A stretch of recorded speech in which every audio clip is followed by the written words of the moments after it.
All right, let us talk about Quinn Ewers, who came back against Oklahoma from an injury, looked a little rusty the first couple series, and then very much settled down and was very in control of the Texas offense for the rest of that game.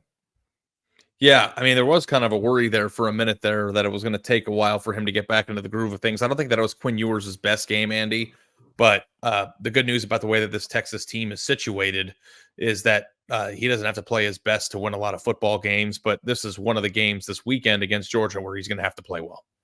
Yeah, I do think they're going to have to throw for a lot of yards. They're going to. I think this game could be a shootout. I'm looking at the way Georgia's played the last few weeks, especially the way they played against Mississippi State last week, and then you go back to the Alabama game where they had to turn it into a shootout because they were down 28-0.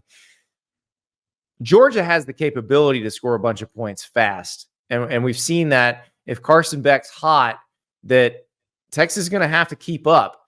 Now, I think they can do that, but the question is, do they have to do that through the air? Because I think Texas has shown it can run the ball very well, too. This is a good offensive line. You know, yeah, Texas has one of the best offensive lines in the country. Reversed there, Andy. I think that Georgia's going to be the one that has to keep up in this game.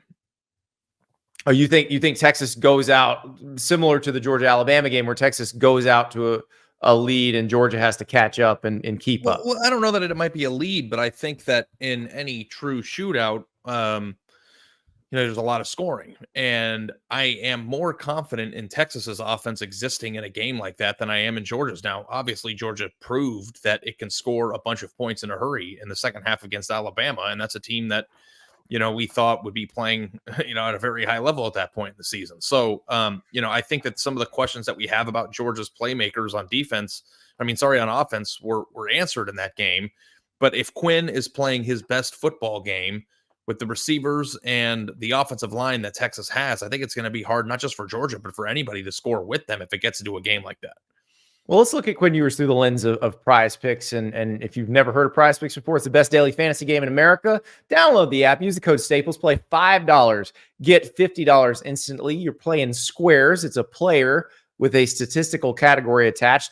Quinn Ewers, for example, 255.5 passing yards for Quinn Ewers. Do you think he'll throw for more than that or less than that?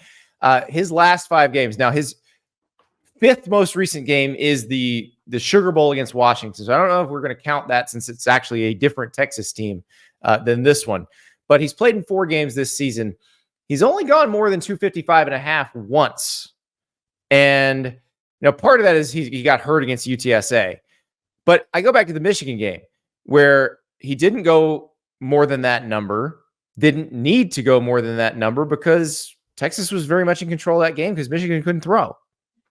Yeah. And when you look at the number here, 255.5, I think is a really good game against the Georgia defense, right? Like if he gets to this number, then Texas's offense was operating at a very healthy pace. Now, they have ran the ball pretty good this year, considering what they had to go through, losing some really important pieces to their backfield before the season started. But, I think that for Quinn Ewers to be in flirtation with that number against the defense that's as good as Georgia's means that he's going to have to spread the ball around. He's going to have to get a lot of these receivers in the mix. I think Isaiah Bond's probably going to have to hit a big one.